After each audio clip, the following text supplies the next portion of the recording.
Good afternoon everyone. आज हम लोग स्टार्ट करने जा रहे हैं सीए इंटरमीडिएट का law subject, that is your corporate laws and other laws. Okay, ये जो आपका पूरा पेपर है ये तो 100 मार्क्स का आएगा। ओके, इसमें कुछ ऑब्जेक्टिव टाइप्स क्वेश्चंस आएंगे और फिर आपके सब्जेक्टिव टाइप क्वेश्चंस आएंगे, आपको पेपर पैटर्न जो आपको पता है। ठीक है, अब देखो जो फर्स्ट चैप्टर है हमारा इस पूरे कोर्स का, इसमें सबसे पहला चैप्टर है प्रीलिमिनरी। इस चैप्टर में आपको दी हैं डेफिनेशंस। ठीक है, डेफिनेशंस दी हैं और पूरे कंपनी लॉ का ना इन्होंने एक इंट्रोडक्शन दिया है छोटा सा। ठीक है, आपके लिए इस पूरे चैप्टर में जो इंपॉर्टेंट चीज़ है वो डेफिनेशंस है जो ज़्यादा इंपॉर्टेंट है। ठीक है, डेफिनेशन ज़्यादा इंपॉर्टेंट है, बाकी का जो पोर्शन है ना वो आपको बस एक बार रीड करना है। ठीक है, बाकी का सिर्फ जो ऊपर आपको इंट्रो दिया है वो सिर्फ रीड करेंगे, वो एग्जाम पॉइंट ऑफ व्यू से इतना इंपॉर्टेंट नहीं है, पर डेफिनेशंस जो है वो इंपॉर्टेंट है।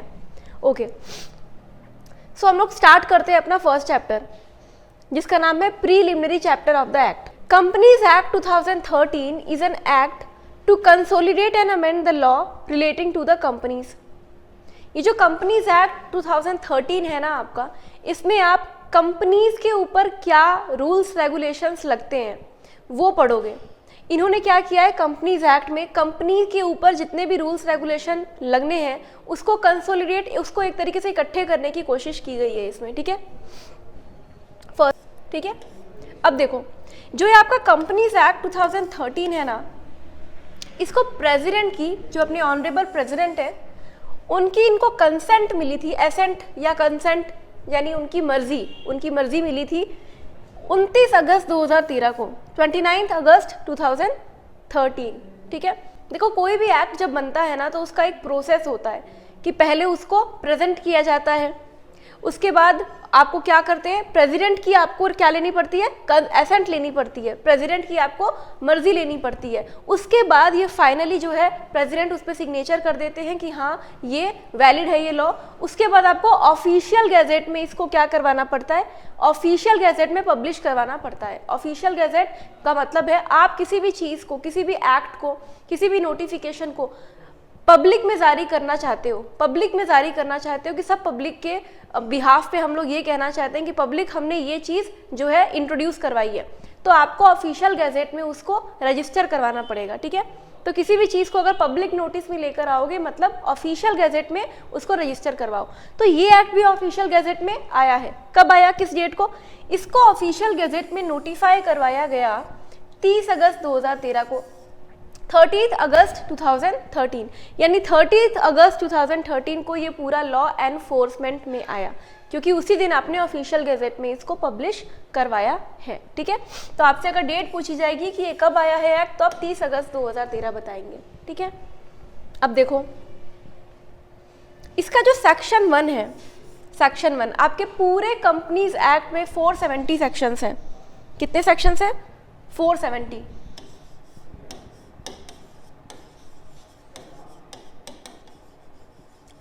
सेक्शंस है। उसका जो सेक्शन नंबर 1 है ना वो तो आपका 30 अगस्त को ही आ गया था, 30 अगस्त को ही आ गया जिस दिन ऑफिशियल गैजेट में आपने इसको पब्लिश करवाया। उसके बाद जो बाकी के 98 सेक्शंस थे, धीरे धीरे करके सारे सेक्शंस आएंगे, एक साथ सारे सेक्शन नहीं आते किसी भी एक्ट में। ठीक है, तो सबसे पहले सेक्शन नंबर 1 30 अगस्त को आया, फिर बाकी 98 सेक्शंस आए थे 12 सितंबर 2013 को। ठीक है, उसके अगले महीने आपके बाकी 98 सेक्शंस आए, और फिर जो 143 सेक्शंस थे वो 1 अप्रैल 2014 को आए, और ऐसे करते करते ये नई नई चीज़ें हर साल या किसी भी साल में जो इनको ठीक लगा एडअप करते गए। ठीक है, अब देखो पूरे कंपनीज एक्ट में 470 सेक्शंस हैं। ठीक है, ये मैंने आपको लिखवा दिया। इसके साथ साथ 7 शेड्यूल्स हैं, 7 शेड्यूल्स हैं।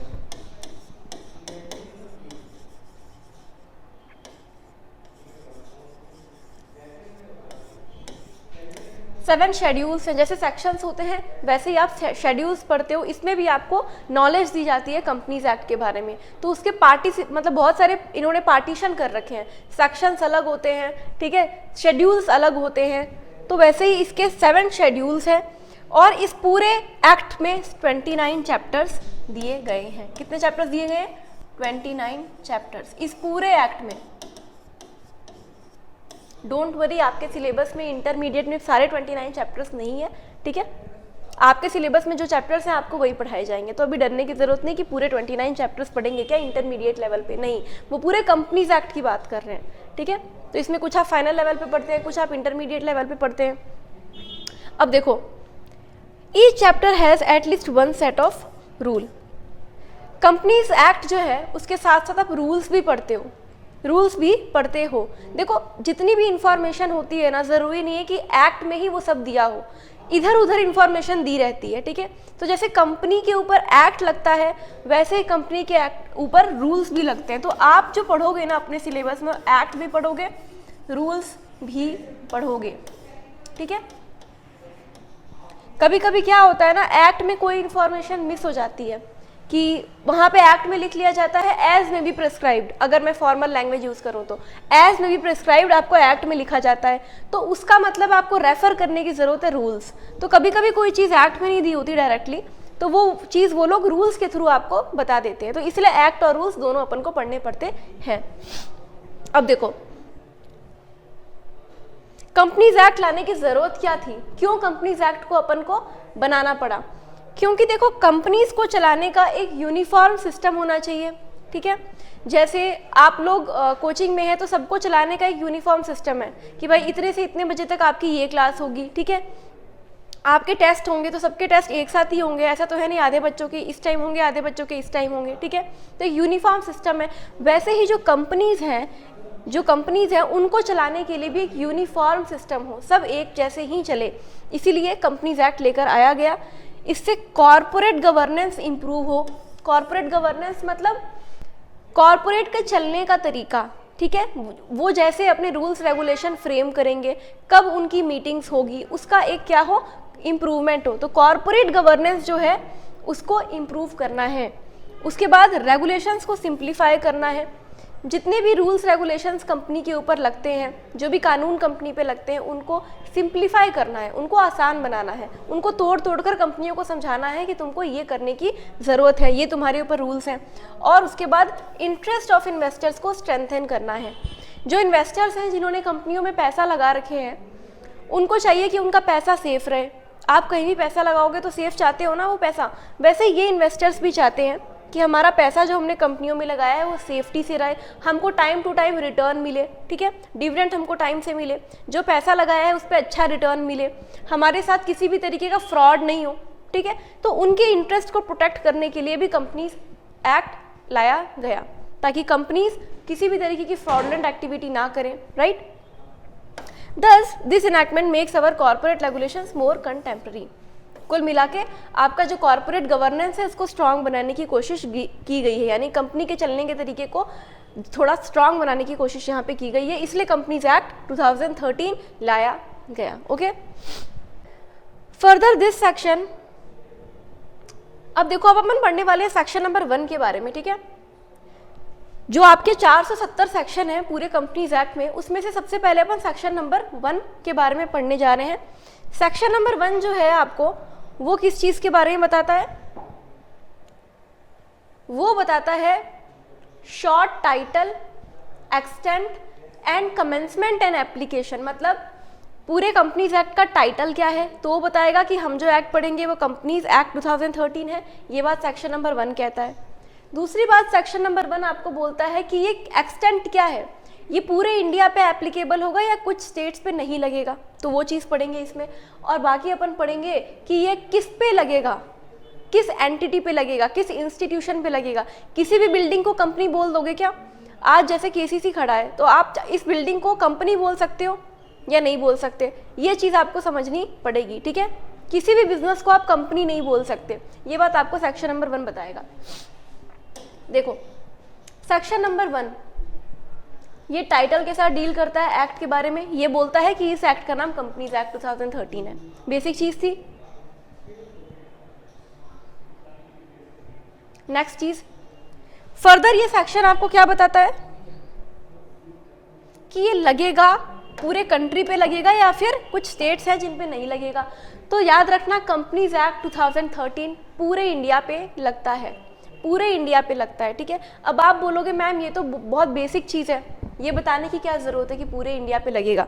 देखो कुछ एक्ट तुम्हारे होते हैं जो कुछ स्टेट्स पे नहीं लगते हैं। For example Jammu and Kashmir, बहुत सारे एक्ट ऐसे होते हैं जो जम्मू एंड कश्मीर पे नहीं लगते हैं, ठीक है। आप देख सकते हो गूगल करके कौन कौन से ऐसे एक्ट हैं जो जम्मू एंड कश्मीर पे नहीं लगते हैं, तो आपको पता चल जाएगा मैंने क्यों बताई आपको ये बात।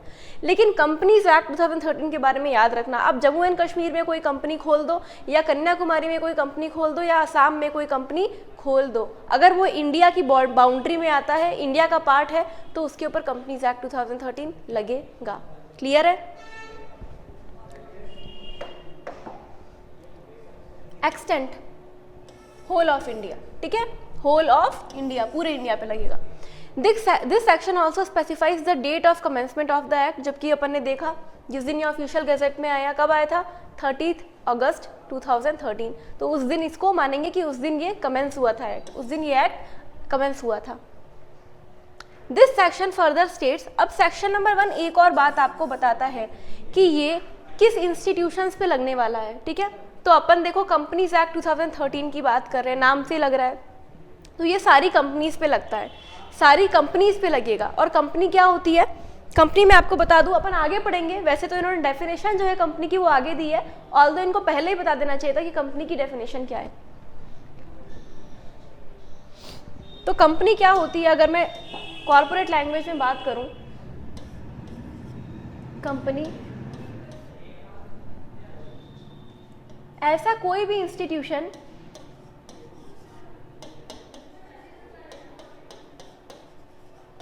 Any institution registered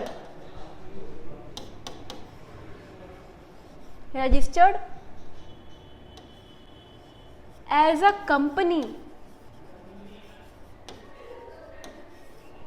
in companies act 2013 और प्रीवियस एक्ट। देखो सबसे पहले कंपनीज एक्ट 2013 नहीं आया था, सबसे पहले आपका कंपनीज एक्ट 1956 आया था। ये शॉर्ट फॉर्म लिख रही हूँ कंपनी का, ठीक है, कंपनीज एक्ट 1956, कंपनीज एक्ट 1956 आया था। उसके बाद कंपनीज एक्ट 2013 वाला आया, ठीक है, 2013 वाला नया वाला है, ठीक है। तो इन्होंने, ये लोग क्या बोलते हैं डेफिनेशन में कि कोई भी ऐसा इंस्टीट्यूशन जो कंपनीज एक्ट में रजिस्टर्ड हो गया, यानी आप रजिस्ट्रेशन के टाइम बोले कि मेरे को कंपनीज एक्ट में रजिस्टर होना है, मतलब आप कैसे रजिस्टर हुए? एज अ कंपनी रजिस्टर हो गए। तो कोई भी इंस्टीट्यूशन अगर कंपनीज एक्ट में रजिस्टर हो गया ना, तो वो कंपनी बन गया, तो वो कंपनी बन गया। इरिस्पेक्टिव ऑफ आपको बिजनेस कमाना है, आपको बिजनेस में प्रॉफिट कमाना है या प्रॉफिट नहीं कमाना है, ठीक है, आपका कोई भी ऑब्जेक्ट हो, किसी भी चीज़ का बिजनेस करो, कंपनीज एक्ट में रजिस्टर होना चाहते हो अगर, तो वो तुम कंपनी बाय डिफॉल्ट ही बन गए, ठीक है। अब चाहे इस वाले में बनो, 2013 वाले में बनो या फिर 1956 वाले में बनो, आप कंपनी ही कहलाओगे, क्योंकि एक्ट तो कंपनीज एक्ट का ही था, ठीक है। समझ में आया कंपनी का डेफिनेशन? अब देखो दिस सेक्शन स्टेट्स की एप्लीकेबिलिटी इस एक्ट की क्या होगी। अब देखो कि ये एक्ट किन किन कंपनीज पे लगता है, किन किन इंस्टीट्यूशंस पे लगता है। Companies incorporated under this act और एनी प्रीवियस कंपनी लॉ, इस एक्ट में यानी 2013 वाले एक्ट में जो भी कंपनी रजिस्टर हुई है, एक तो उसके ऊपर कंपनीज एक्ट 2013 लगने वाला है, और दूसरा प्रीवियस कंपनी लॉ 1956 वाला। इससे पहले भी एक एक्ट था 1956 का जो था कंपनीज एक्ट 1956। तो चाहे 2013 वाले में रजिस्टर हो या 1956 वाले में रजिस्टर्ड हो, आपके ऊपर कंपनीज एक्ट 2013 लगेगा। पहली चीज, एग्जाम्पल तुमको सिंपल सा दे रखा है इसमें कि जो एबीसी लिमिटेड थी तुम्हारी, वो 1/1/1972 यानी 1 जनवरी 1 तारीख 1972 को ये इनकॉर्पोरेट हुई थी। इनकॉर्पोरेट मतलब जैसे आपका जन्म होता है, आपकी बर्थ डेट होती है, वैसे कंपनी की भी बर्थ डेट होती है। कंपनी किस दिन इस दुनिया में आई उसको बोलते हैं इनकॉर्पोरेशन। जिस दिन आप रजिस्ट्रेशन कराते हो ना, उस दिन कंपनी की बर्थ डेट होती है, उस दिन कंपनी को माना जाता है कि उस दिन कंपनी पैदा हुई, ठीक है। तो इस डेट को अपन बोलते हैं रजिस्ट्रेशन डेट या फिर इनकॉर्पोरेशन डेट। तो कंपनी इस दिन इनकॉर्पोरेशन में आई, किस एक्ट में आई होगी? जब 1972 में रजिस्टर हुई, तो 2013 वाला एक्ट तो उस टाइम आया ही नहीं था, तो कौन सा एक्ट में? 1956 में आई। तो इसीलिए उसके ऊपर कंपनीज एक्ट 2013 एप्लीकेबल होगा, ठीक है, क्योंकि फर्स्ट पॉइंट यही कहता है कि चाहे इसमें हो या फिर पिछले वाले एक्ट में हो। अब देखो इसमें कुछ फर्दर चीजें आपको दे रखी हैं।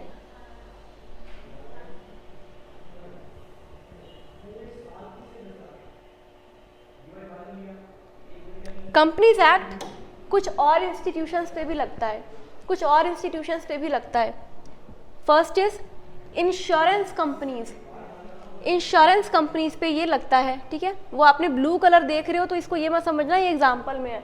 एक्चुअली होता क्या है, जो कलर्स वगैरह होते हैं ना ये एग्जाम्पल में डालते हैं, तो ब्लू कलर इनको सिर्फ यहीं तक रखना चाहिए था, बाकी वाइट कर देना चाहिए था। तो ये मत सोचना कि एग्जाम्पल का पार्ट है, एग्जाम्पल का पार्ट नहीं है, ये थोड़ी सी मिस्टेक है, कलर में बस थोड़ा सा मिस्टेक कर दिया। इंश्योरेंस कंपनीज पे ये एप्लीकेबल होता है, ये एक्ट एप्लीकेबल तो होता है इंश्योरेंस कंपनीज पे। अब देखो इंश्योरेंस कंपनीज होती क्या है, इंश्योरेंस कंपनीज वो कंपनीज होती हैं जो इंश्योरेंस वाला बिजनेस करती हैं, ठीक है। इंश्योरेंस का बिजनेस मतलब जैसे आप अपने फ़ोन का इंश्योरेंस करवाओ या आप अपनी कार का इंश्योरेंस कराओ, अपने घर का इंश्योरेंस कराओ, तो जो इंश्योरेंस आपने सुना होगा, तो जो कंपनीज इंश्योरेंस वाला बिजनेस करती हैं वो इंश्योरेंस कंपनीज कहलाती हैं, ठीक है।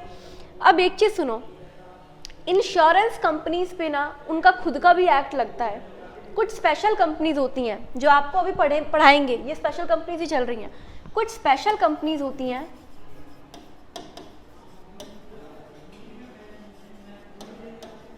कुछ स्पेशल कंपनीज हैं, इनके ऊपर कंपनीज एक्ट,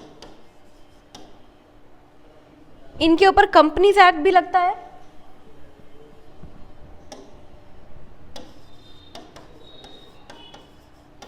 ठीक है। इनके ऊपर कंपनीज एक्ट भी लगता है, प्लस इनके ऊपर इनके खुद के स्पेशल एक्ट भी लगते हैं।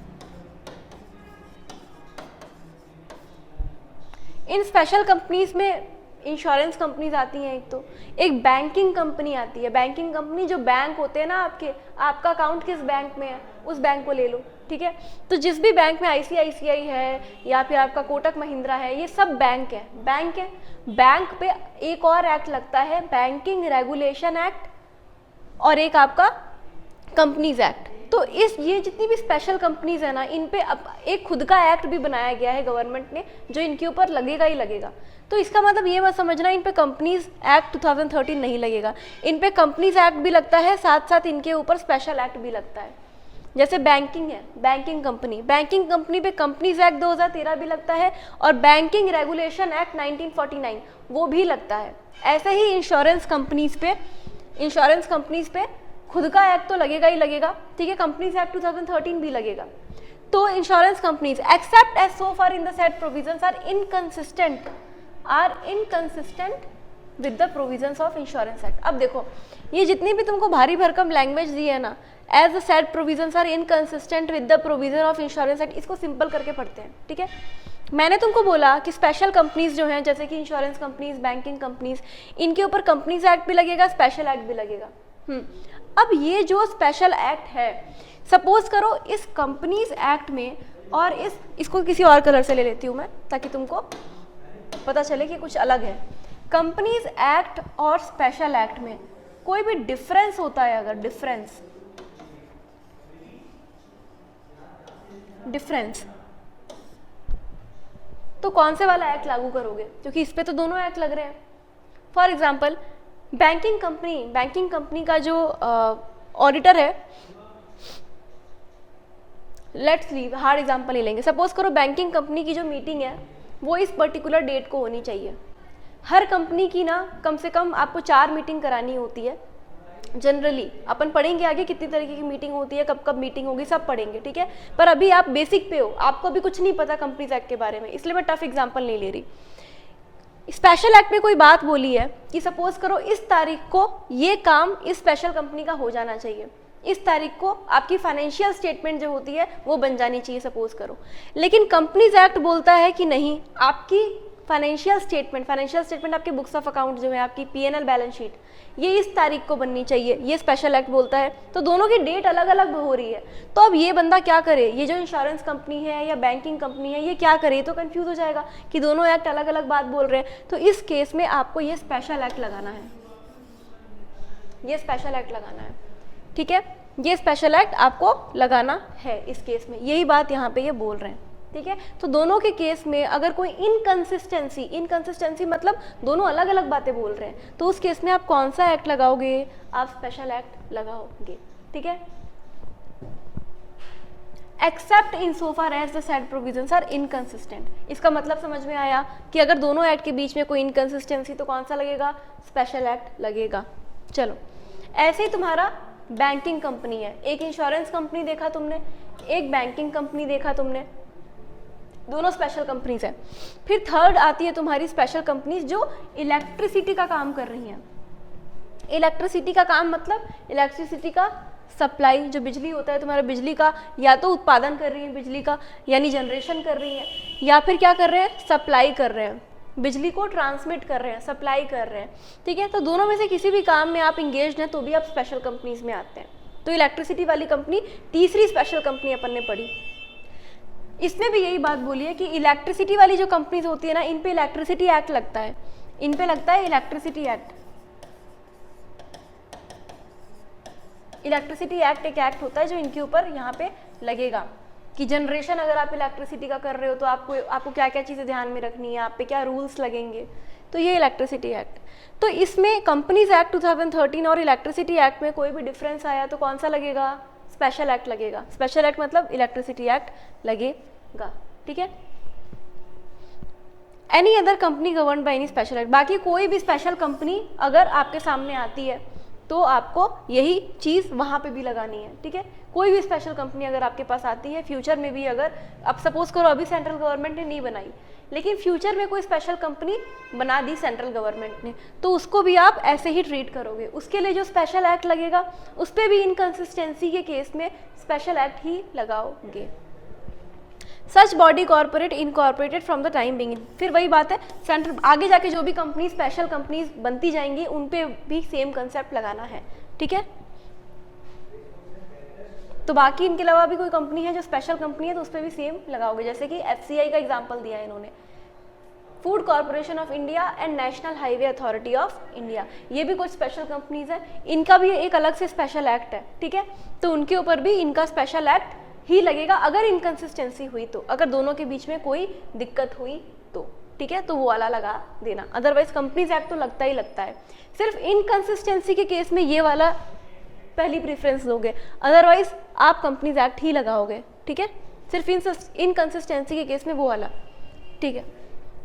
अब देखो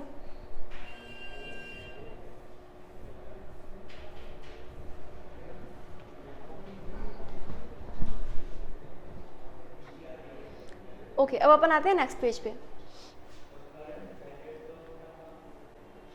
ये मैंने आपको समझा दिया है, ठीक है, आप इसको रीड कर सकते हैं। वही इनकंसिस्टेंसी वाली बात यहाँ पे बताइए कि इनकंसिस्टेंसी का मतलब क्या है। अब देखो, टाइटल अपन ने पढ़ लिया कि इस एक्ट का टाइटल क्या है, कंपनीज एक्ट 2013। फिर अपन ने पढ़ा एक्सटेंट लगेगा कहाँ कहाँ पे, तो अपन ने देखा ये पूरे इंडिया पे लगता है, होल ऑफ इंडिया। फिर अपन ने देखा कमेंसमेंट कि ये कब एनफोर्समेंट में आया ये एक्ट, कब इसको लागू किया गया, तो आपने डेट देख ली 30 अगस्त 2013 जब ऑफिशियल गैजेट में आया था। सेक्शन नंबर 1 जो इसका था वो सबसे पहले आया था। फिर आपने देखा कि जो ये स्पेशल वाली कंपनीज हैं उनकी बात करी थी कि कंपनीज, एक तो कंपनीज पे लगेगा जो इस एक्ट में रजिस्टर्ड है, फिर कोई स्पेशल कंपनी है तो वो केस अपन ने पढ़ा, ठीक है। तो एक समरी इन्होंने बता दी आपको। अब अपन आएंगे डेफिनेशंस पे, ठीक है, अब अपन आएंगे डेफिनेशंस पे, जो इस चैप्टर का सबसे इंपॉर्टेंट पार्ट है। इसमें से ही आपको क्वेश्चंस आते हैं। ऊपर वाले पे मैंने टाइम इसलिए दिया आपको क्योंकि अभी आपको देखो कुछ नॉलेज नहीं है कंपनीज एक्ट का, बेसिक चीज़ें आपको मैंने बताई, ठीक है, ताकि आपको एक आइडिया मिल जाए कि कंपनीज एक्ट में क्या क्या पढ़ेंगे अपन, ठीक है। अब देखो, अब थोड़ा सा लेवल हाई करेंगे, थोड़ा सा लेवल हाई करेंगे। इसमें देखो कुछ डेफिनेशंस तो जो तुम्हारी होंगी ना ये थोड़ी सी हार्ड होंगी, ठीक है। वो जो हार्ड डेफिनेशंस है उनको मैं लिख लिख के बताऊंगी और अच्छे से एक्सप्लेन करूंगी तुमको, ठीक है, एकदम अच्छे से चीज़ों को टिप्स पे आ जाए वो डेफिनेशन एकदम।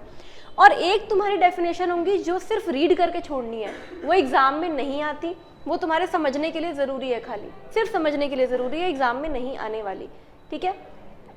इस दो तरीके की डेफिनेशन तुम्हारे सामने आएंगी, ये मैंने तुमको बता दिया, ठीक है। तो जो जितनी इंपॉर्टेंट चीज़ होगी उस पर मैं उतना ही टाइम लगाऊंगी। एक चीज़ और, कुछ बच्चों को कभी कभी क्लास में लगेगा ना कि मैम क्या है बहुत स्लो चल रही हैं, कुछ को लगेगा मैम बहुत फास्ट चल रही हैं। अगर किसी को ये लगता है मैम बहुत फास्ट चल रही हैं तो मैं और स्लो पढ़ाऊंगी, ठीक है। लेकिन जिन बच्चों को ये लग रहा है ना कि मैम बहुत स्लो कर रही है, मैम को थोड़ा फास्ट पढ़ाना चाहिए, तो देखो टीचर जो होता है वो हमेशा कमज़ोर बच्चे के हिसाब से पढ़ाता है हमेशा, ठीक है। क्योंकि आपको वो चीज़ समझ में आ जाएगी, इफ़ यू आर इंटेलिजेंट आपको समझ में आ जाएगी, ठीक है।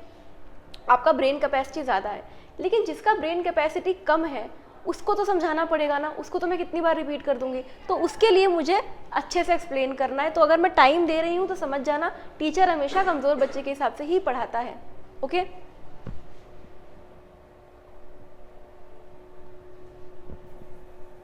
अब देखो, अब अपन पढ़ने वाले हैं सेक्शन 2। एक चीज़ मेरी बात सुनो, अब जितनी भी डेफिनेशन अपन यहाँ पे आप पढ़ेंगे ना, ये तुमको कहाँ दी है, ये तुमको सेक्शन 2 में दी है।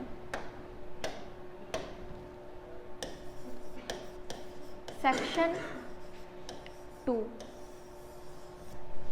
जितनी भी डेफिनेशन अब आप पढ़ोगे इसका सेक्शन एक ही है, सेक्शन 2।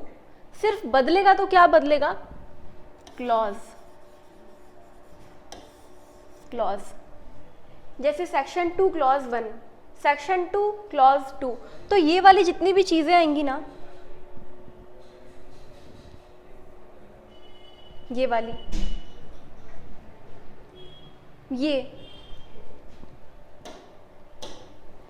ये क्या है, ये क्लॉज है, इसको पढ़ेंगे क्लॉज।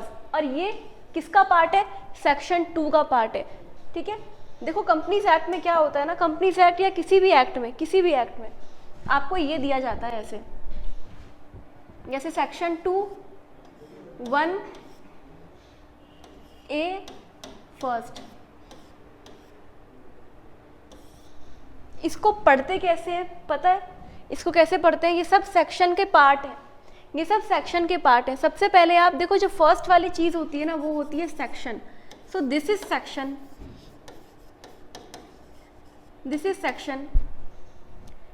जो ये वाला पार्ट होता है ना, इसके जस्ट बाद वाला नंबर, इसके जस्ट बाद वाला नंबर, ये होता है सब सेक्शन, ये होता है सब सेक्शन। फिर उसके बाद जो पार्ट आता है ना वो आता है क्लॉज, इसको पढ़ते हैं क्लॉज। और ये वाला जो पार्ट होता है इसको पढ़ते हैं सब क्लॉज। इसके आगे नहीं होता, इतना ही होता है, ठीक है। सेक्शन, फिर सब सेक्शन, फिर क्लॉज और फिर सब क्लॉज, ये सब सेक्शन के पार्ट होते हैं। जनरल केसेस में यही होता है, जनरली यही होता है, ठीक है।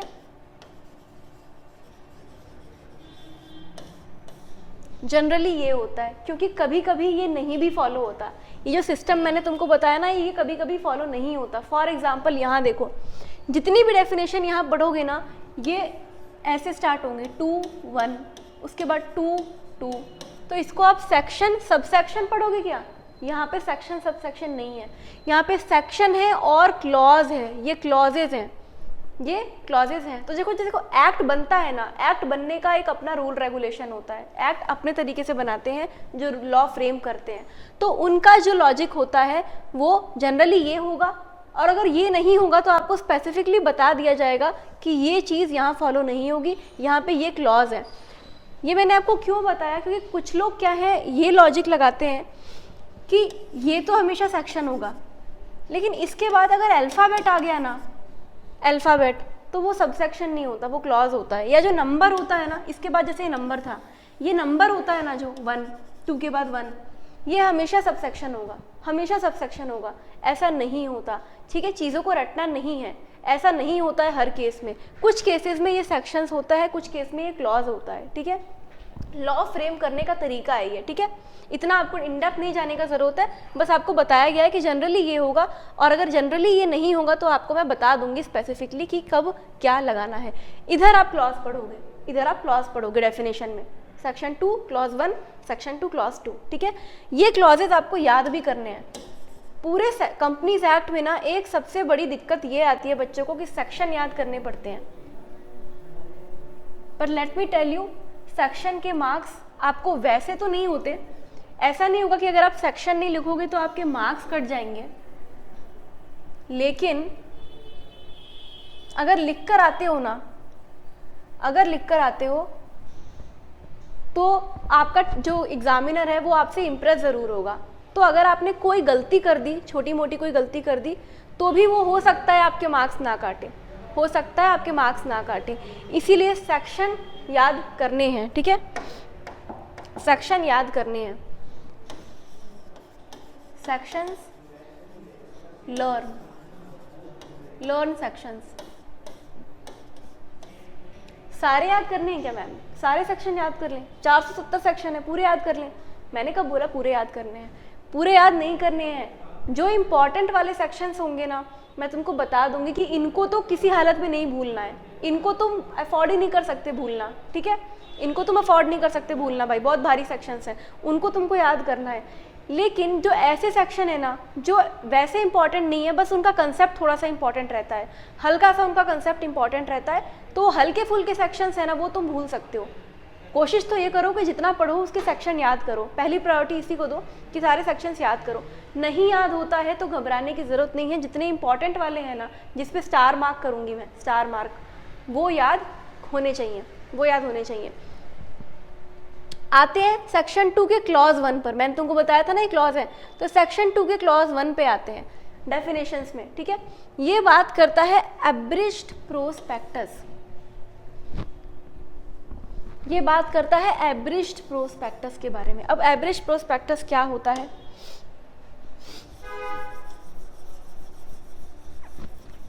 देखो एब्रिज्ड का मतलब होता है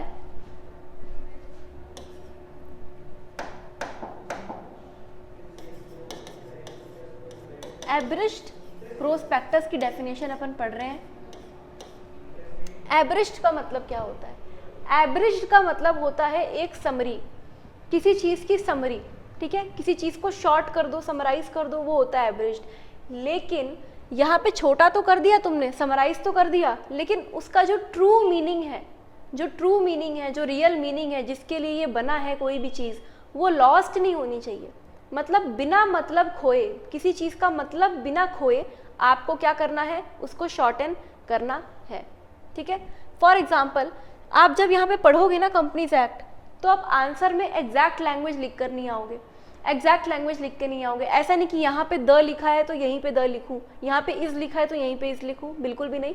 इंपॉर्टेंट वर्ड और सेक्शंस खाली याद करने हैं, इंपॉर्टेंट वर्ड और सेक्शंस खाली याद करने हैं, ठीक है। और कंसेप्ट तो सबसे सर्वोपरि है, कंसेप्ट तो आपको आना ही चाहिए। ऑडिट में कंसेप्ट एक बार भूल भी जाओ तो चल जाता है, लेकिन लॉ में कंसेप्ट ही भूल गए ना तो एग्जाम में कुछ नहीं करके आ सकते। सबसे पहले कंसेप्ट प्रायोरिटी पे दो, फिर सेक्शन याद करने की कोशिश करो, और फिर अगर तुम्हारे पास टाइम मिले तो कोशिश करो लैंग्वेज इनकी लिख देना, कोशिश ये करो लैंग्वेज इनकी लिख देना, पर कंसेप्ट सर्वोपरि है यहाँ पे, ठीक है, लॉ में। अब देखो एब्रिज्ड प्रोस्पेक्टस, एब्रिज्ड का मतलब है समरी, किसी चीज की summary, but without losing its meaning. Writing समझ में आ रही है? But without losing its true meaning, ठीक है। ये होता है एब्रिज्ड वर्ड का मतलब। प्रोस्पेक्टस का मतलब क्या होता है? जब भी आप क्या करते हो, कंपनी शेयर्स इशू करती है, शेयर्स इशू करती है या डिबेंचर इशू करती है, क्या होता है ये सब मैं आपको धीरे धीरे बताऊंगी। इतना याद रखो, जब भी कंपनी को मार्केट से पैसा उठाना होता है ना, किससे पैसा उठाना होता है? पब्लिक से। मार्केट मतलब पब्लिक, पब्लिक से जब भी पैसा कंपनी उठाती है जनरली शेयर के थ्रू उठाती है। शेयर्स एक कुछ नहीं होता, एक डॉक्यूमेंट होता है जो इशू करते हैं कि ये लो ये डॉक्यूमेंट, मेरे को पैसा ला दो, ये होता है पैसा उठाने का सिस्टम। तो इन लोगों ने पैसा उठाया कंपनी ने, ठीक है, तो उसके लिए जो डॉक्यूमेंट होता है ना, एक डॉक्यूमेंट इशू करती है कंपनी, जिसमें क्या बताते हैं कंपनी के बारे में, कंपनी के बारे में कि कंपनी क्यों बनी है, कंपनी का ऑब्जेक्टिव क्या है बनने का, ठीक है, क्या ऐसी ज़रूरत आन पड़ी कि हमने अपनी कंपनी बनाई थी, कंपनी क्या क्या बिजनेस करती है, कंपनी आपका पैसा कहाँ लगाएगी, ठीक है, ये सब चीज़ें प्रोस्पेक्टस में होती हैं। तो कंपनी का एक इंट्रोडक्शन होता है इसमें, ठीक है, it's introduction about the company, intro about company. Prospectus की भी डेफिनेशन पढ़ोगे अभी तुम, ठीक है, प्रोस्पेक्टस की भी डेफिनेशन पढ़ोगे आगे जाके, पर मैं तुमको मतलब बता रही हूँ, ठीक है, कंसेप्ट बता दिया मैंने तुमको, जब डेफिनेशन आएगी तब वो पढ़ लेंगे,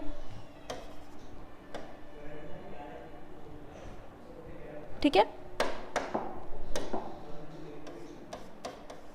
इंट्रो अबाउट कंपनी, तो जब दोनों वर्ड का मतलब तुमको समझा दिया तो अब्रिज्ड प्रोस्पेक्टस क्या हुआ यहाँ पे, प्रोस्पेक्टस को छोटा कर देना, प्रोस्पेक्टस को समराइज कर देना। प्रोस्पेक्टस बहुत बड़ा डॉक्यूमेंट होता है। प्रोस्पेक्टस क्या होता है, देखो तुम जैसे स्कूल में जाते थे ना बचपन में एडमिशन लेने, तो तुमको एक डॉक्यूमेंट देती थी ना कंपनी, तुम्हारा स्कूल एक डॉक्यूमेंट देता था ना कि देखो हमारा स्कूल ये है, उसमें वो फोटोज़ लगी रहती थी कि देखो हम यहाँ पे मीटिंग करते हैं, हम बच्चों को प्लेग्राउंड में खिलाते हैं, हम डिजिटल बोर्ड पे बच्चों को पढ़ाते हैं, ठीक है। तो स्कूल ये वाले अपना एडवर्टाइजमेंट करते हैं कि देखो हमारा स्कूल इतना बढ़िया है, शानदार है, ये हमारे स्कूल में होता है, हमारे स्कूल में इतने टीचर्स हैं, इतने प्रिंसिपल्स हैं। वैसे ही प्रोस्पेक्टस है, कंपनी अपना इंट्रोडक्शन देती है, ठीक है। तो इस प्रोस्पेक्टस को जब समराइज कर देते हो, लेकिन इंपॉर्टेंट चीज़ें कोई मिस नहीं होनी चाहिए, क्योंकि एब्रिज्ड प्रोस्पेक्टस है तो इंपॉर्टेंट कुछ भी मिस नहीं करना है, पर छोटा कर दो थोड़ा सा, वो होता है एब्रिज्ड प्रोस्पेक्टस, ठीक है। सब समझ में आया कंसेप्ट। अब देखो, memorandum containing a state salient features of prospectus. Salient feature मतलब जो इंपॉर्टेंट वाले फीचर है ना, मैंने क्या बोला, इंपॉर्टेंट चीज़ें खोनी नहीं चाहिए, तो सैलिएंट फीचर्स एक प्रोस्पेक्टस के इसमें होंगे, बट हाँ एज में be specified by securities exchange board making regulation. ये सिक्योरिटीज एक्सचेंज बोर्ड क्या होता है, सेबी। सेबी मतलब एक तरीके का तुम्हारा बॉडी है, एक इंस्टीट्यूशन है जो स्टॉक एक्सचेंज को गवर्न करता है, जो स्टॉक एक्सचेंज को गवर्न करता है। तो जितनी भी कंपनीज को पब्लिक से पैसा उठाना होता है ना, वो सेबी को जाकर प्रोस्पेक्टस देती हैं कि हम लोग अपना पब्लिक से पैसा उठाने वाले हैं, तो हमारा इंट्रोडक्शन डॉक्यूमेंट आप ले लो, हम यही पब्लिक को इशू करेंगे, आप ये चेक कर लो एक बार। तो इसीलिए अपन को सेबी को दिखाना पड़ता है एक बार, ठीक है, क्योंकि अगर मार्केट से पैसा उठाना है तो उसका जो आपका रेगुलेटरी बॉडी है वो सेबी है, ठीक है। स्टॉक एक्सचेंज का रेगुलेटरी बॉडी सेबी होता है, तो सेबी है, सेबी को दिखाओगे ये डॉक्यूमेंट। और मेमोरेंडम मतलब होता है ऐसे कोई भी डॉक्यूमेंट, मेमोरेंडम बहुत फॉर्मल लैंग्वेज होती है, इसका मतलब होता है डॉक्यूमेंट। अब डेफिनेशन याद कैसे करनी है, देखो डेफिनेशन जो है वो तुमको एज इट इज़ इनकी लैंग्वेज तो याद करनी पड़ेगी, ठीक है। अब एज इट इज़ का मतलब क्या है, पूरा का पूरा एक एक वर्ड नहीं, ये देखो जो वर्ड्स यहाँ पे इन्होंने डार्क कर रखे हैं ना, ये देखो डार्क करके हैं जो words, memorandum and salient features of prospectus, ये तो लिख कर आना ही है किसी भी हालत में, क्योंकि इसी के मार्क्स हैं, इसी के मार्क्स हैं, ठीक है। तो memorandum containing salient features of prospectus, ये तो लिख कर आना ही है। सेबी वाला लिख देना, एक ही तो वर्ड एक्स्ट्रा है, खाली सेबी वाला लिखा ना, ठीक है। इस तरीके से याद करनी है चीज़ें। दूसरा हो एवरेज प्रोस्पेक्टस, समझ में आ गया, ठीक है। समझने के लिए ये बताया मैंने, पर एग्जाम में समझने वाला लिख कर नहीं आना है, अपने दिमाग में रखो, ठीक है, लेकिन एग्जाम में ये लिख कर आओगे एवरेज प्रोस्पेक्टस, एग्जाम में यही लैंग्वेज लिख कर आनी है। समझने के लिए खाली मैंने तुमको ये बताया था। अब देखो अकाउंटिंग स्टैंडर्ड, अकाउंटिंग स्टैंडर्ड क्या होते हैं, सेक्शन 2 क्लॉज 2, सेक्शन 2 क्लॉज 2 किसकी बात करता है, ये बात करता है अकाउंटिंग स्टैंडर्ड।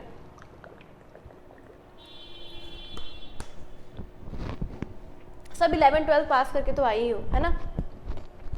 तो तुम लोगों ने 11-12 में ये तो देखा होगा कि अपने जो फाइनेंशियल स्टेटमेंट होते हैं कैसे बनते हैं, बैलेंस शीट बनती है, फिर आपके कैश फ्लो स्टेटमेंट्स होते हैं, है ना, P&L अकाउंट होता है, प्रॉफिट एंड लॉस अकाउंट, ये सब जो है ना, ये आपको कैसे क्या बनाना है, P&L अकाउंट बनाना है तो कैसे बनेगा, बैलेंस शीट बनानी है तो कैसे बनेगा, ये सब चीज़ें आपको अकाउंटिंग स्टैंडर्ड्स बताते हैं। कौन बताता है, अकाउंटिंग स्टैंडर्ड्स। तो accounting standard means the standards of accounting और any addendum thereto for companies और class of companies refer to in 1 section 33। देखो एक सेक्शन है 133 सेक्शन कंपनीज एक्ट का ही है, कंपनीज एक्ट का सेक्शन 123 ये आपको अकाउंटिंग स्टैंडर्ड्स बताता है, ये बताता है कि कंपनी पे क्या क्या अकाउंटिंग स्टैंडर्ड्स लगते हैं, ठीक है। जब इसका टाइम आएगा तब ये भी पढ़ेंगे, ठीक है। अभी फिलहाल इसके बारे में नहीं पढ़ेंगे। इतना याद रखो कि सेक्शन 133 में दिया हुआ है कि कंपनी पे क्या क्या अकाउंटिंग स्टैंडर्ड लगते हैं, ठीक है। अभी भी तुम सीए इंटर के हो तो तुमने अभी अकाउंटिंग स्टैंडर्ड, अगर तुमने अपने अकाउंट्स की क्लास शुरू कर दी होगी तो तुम्हारे अकाउंटिंग स्टैंडर्ड्स पढ़ने शुरू कर दिए होंगे तुमने, तो तुमने देखा होगा कि अकाउंटिंग स्टैंडर्ड्स जो होते हैं सेक्शन 133 बताता है उसके बारे में कितने कितने अकाउंटिंग स्टैंडर्ड लगेंगे आपके ऊपर। 133 of the Act deals with the central government to prescribe accounting standard। तो 133 जो है आपका वो बोलता है कि सेंट्रल गवर्नमेंट अकाउंटिंग स्टैंडर्ड बनाकर देती है। एक्चुअल में सेंट्रल गवर्नमेंट बनाकर नहीं देती है, बनाकर तो आपकी ये अकाउंटिंग बॉडीज़ जो होती हैं ICI, institute of chartered accountants of India, यही बनाकर देते हैं। बस साइन जो होता है सेंट्रल गवर्नमेंट का लगता है कि भाई आपको एक बार दिखाया जाता है कि देखो हम अपनी कंट्री की कंपनीज पे ये सब चीज़ें लगाने वाले हैं, तो एक बार आप कंसेंट दे दो, आप हाँ भर दो, तो ठीक है, सेंट्रल गवर्नमेंट की परमिशन से ही होता है। ये बात कौन कहता है? ये 133 में ही लिखी है ये बात, ठीक है।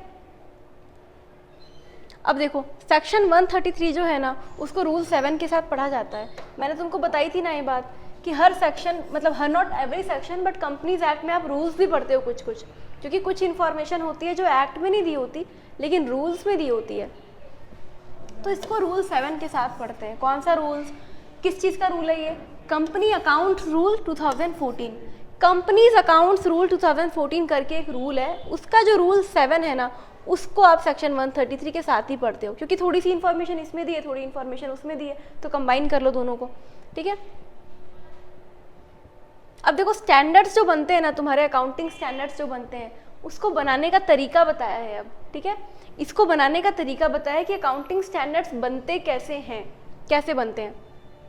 तो देखो जो भी तुम्हारे standards of accounting are specified under companies act 1956 shall be deemed to be accounting standard until the standards are specified by the central government under section 133। कुछ नहीं बोला है, ये बोला है कि 1956 में जो सेक्शंस बताए हैं ना, मैंने आपको क्या बताया था, दो तरीके के कंपनीज एक्ट होते हैं। एक तो पिछले वाला था 1956 में जो बना था कंपनीज एक्ट 1956 वाला, उसके बाद 2013 वाला आया। तो 1956 वाले में जो भी आपको अकाउंटिंग स्टैंडर्ड दिए हैं उनको भी मानो, उसके बाद जो अभी कंपनीज एक्ट 2013 में दिए हैं उनको भी मानो। कुछ चेंज हुआ है तो उसको देख लो, कुल मिला के अब जो प्रेजेंट है ना तुम तो वो कंसीडर करो, ठीक है। ये लोग क्या है कभी कभी थोड़ा इंट्रोडक्शन देने के लिए थोड़ा पीछे की भी बातें कर देते हैं कि पहले भी एक एक्ट था उसमें भी कुछ बातें थी, तुम्हारे कंपनीज एक्ट में लिखा हुआ है सब कुछ, ठीक है। 1956 वाला उन्होंने निकाल के रख लिया नए वाले एक्ट में, ठीक है। तो ये मत सोचना तुमको पिछले वाले एक्ट को भी देखना पड़ेगा, वो एक्ट अब नहीं है, वो एक्ट अब नहीं है, अब आपको 2013 वाला ही पढ़ना है, तो कंफ्यूज नहीं होना इन सब लाइनों से। नेक्स्ट चीज देखो, देखो बनता कैसे है सेक्शन, सॉरी अकाउंटिंग स्टैंडर्ड्स कैसे बनते हैं। सबसे पहले क्या होता है, जो आपका आईसीएआई है ना, मैंने आपको क्या बताया था, आईसीएआई जो आपके सीए लोगों का क्या है, माई बाप है। आप सीए लोगों को यही बॉडी चलाती है आईसीएआई, है ना, यही आपको डिग्री लाकर देगी।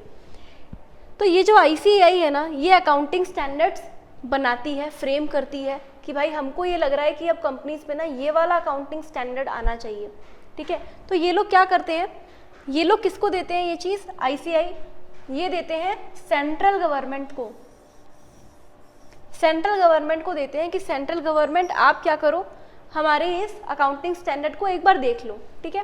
लेकिन सेंट्रल गवर्नमेंट को क्या पता कि कैसे अकाउंटिंग होती है, भाई मोदी जी को पता है कि कैसे अकाउंटिंग होती है, नहीं पता ना।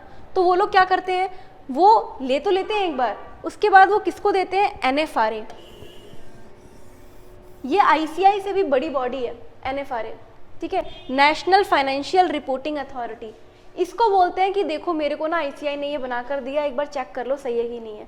तो एनएफआरए के रिकमेंडेशंस, एनएफआरए के रिकमेंडेशंस लिए जाते हैं कि इसमें कुछ चेंज करना है तो चेंज कर दो, ठीक है। तो क्या आप कल बना यहाँ पे देखो, सेंट्रल गवर्नमेंट में prescribe the standards of accounting और any addendum as recommended by ICAI constituted under CA act, जो भी है इसमें कंसल्टेशन होगी और एग्जामिनेशन होगा एनएफआरए का। तो क्या टाइमलाइन क्या बनी आई ने दिया सेंट्रल गवर्नमेंट को, समझ में आया। इसने क्या किया, इसने रिकमेंड किया ICAI को, इसने रिकमेंड किया सेंट्रल गवर्नमेंट को कि हमको ये AS लेकर आना है, हमारा बहुत मन है कि कंपनी पे ये AS लगे। तो इसने इसको बोला सेंट्रल गवर्नमेंट को, लेकिन सेंट्रल गवर्नमेंट को क्या पता अकाउंटिंग क्या होती है, तो उसने किसको दिया, NFRA को दिया, NFRA को दिया, नेशनल फाइनेंशियल रिपोर्टिंग अथॉरिटी को दिया। इसने क्या किया, इसने एक तो एग्जामाइन किया, क्योंकि उसमें लिखा है ना एग्जामिनेशन करती है वो पहले, तो इन्होंने एग्जामिनेशन किया और क्या किया, एग्जामिनेशन करके कंसल्ट किया, कंसल्टेशन दिया, कंसल्टेशन दिया सेंट्रल गवर्नमेंट को, ठीक है, और कुछ चेंजेस होने अगर तो वो भी बता दिया। कुल मिला के उससे एक बार एडवाइस लेता है NFRA से सेंट्रल गवर्नमेंट, ठीक है, लॉन्च करने से पहले। समझ में आ गया, ये हो गया कैसे AS बनते हैं। अब देखो,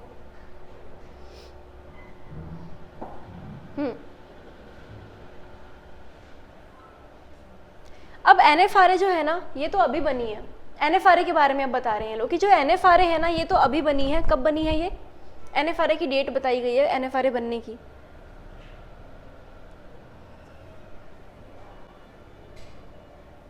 देखो, NFRA 1 अक्टूबर 2018 को बनी है। कब बनी है, 1 अक्टूबर 2018, अभी रिसेंटली ये 4-5 साल हुए हैं, है ना। इससे पहले क्या था, इससे पहले कौन सी बॉडी थी जिसको ICAI बोलती थी, जिसको सेंट्रल गवर्नमेंट बोलती थी कि सुनो मेरे को थोड़ी सी एडवाइस दे दो, वो ICAI है ना, उसने मुझे कुछ AS बताए हैं तो मुझे वो लॉन्च करने हैं, तो आप मुझे थोड़ी सी एडवाइस दे दो। तो NFRA से पहले कौन था, NFRA से पहले तुम्हारा नेशनल एडवाइजरी कमेटी था। कौन था, national advisory committee, national advisory committee. तो ये था पहले, इसको सेंट्रल गवर्नमेंट रेफर करती थी, इससे एडवाइस लेती थी। इसके बाद लेकिन 1 अक्टूबर 2018 पे NFRA बन गई, तो NFRA से अब लेते हैं। अब ये नहीं है, अब नेशनल एडवाइजरी कमेटी को हटा दिया, इसकी जगह NFRA को लेकर आ गए। समझ में आ गया। अब देखो, ये था तुम्हारा ऐसे कैसे AS कैसे बनते हैं। अब नेक्स्ट डेफिनेशन पे आते हैं अपन। जितना मैंने तुमको इसमें पढ़ाया ना, उतना ही इंपॉर्टेंट है। ये इन लाइंस को रीड करोगे ना, वो सेम ही बात बोल रहे हैं। यही चीज मैंने तुमको लिखकर बता दी, ठीक है।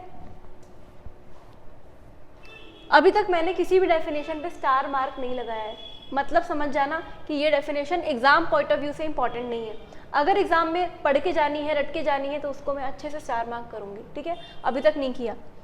ऑल्टर या फिर ऑल्ट्रेशन, किसी भी चीज़ को ऑल्टर करने का मतलब क्या होता है, ये बेसिक डेफिनेशन है, नॉट सो इम्पॉर्टेंट। ऑल्टर मतलब चेंज करना होता है। तो पूरे कंपनीज एक्ट में कहीं भी ऑल्टर वर्ड आया ना, ऑल्टर वर्ड, तो उसका मीनिंग कहाँ से उठाओगे, कहाँ से उसका मतलब उठाओगे, गूगल से उठाओगे क्या, बिल्कुल भी नहीं, आप यहाँ से उठाओगे, ठीक है। फर्स्ट चैप्टर से उठाओगे, सेक्शन 2 के क्लॉज 3 से उठाओगे ऑल्टर का मतलब। ऐसे सारे डेफिनेशन को रेफर करना है। तो पूरे कंपनीज एक्ट में कोई भी वर्ड आता है, जैसे आर्टिकल आ गया या ऑल्टर या ऑल्ट्रेशन आ गया, इसको इस चैप्टर से उठाओगे, गूगल नहीं करना है, उसको इधर से उठाना है, वो इसलिए दिया हुआ है। आर्टिकल का मतलब देखो, सेक्शन 2 क्लॉज 5 आर्टिकल। आर्टिकल का मतलब होता है, देखो इन्होंने जो लाइन लिख रखी है वो तो है जो तुमको एग्जाम में लिख कर आनी है, दैट इज योर रटिफिकेशन वाला पार्ट। आर्टिकल्स का मतलब होता क्या है, कंपनी के 2 डॉक्यूमेंट होते हैं जो बहुत इंपॉर्टेंट होते हैं। सबसे इंपॉर्टेंट डॉक्यूमेंट कंपनी के AOA एंड MOA,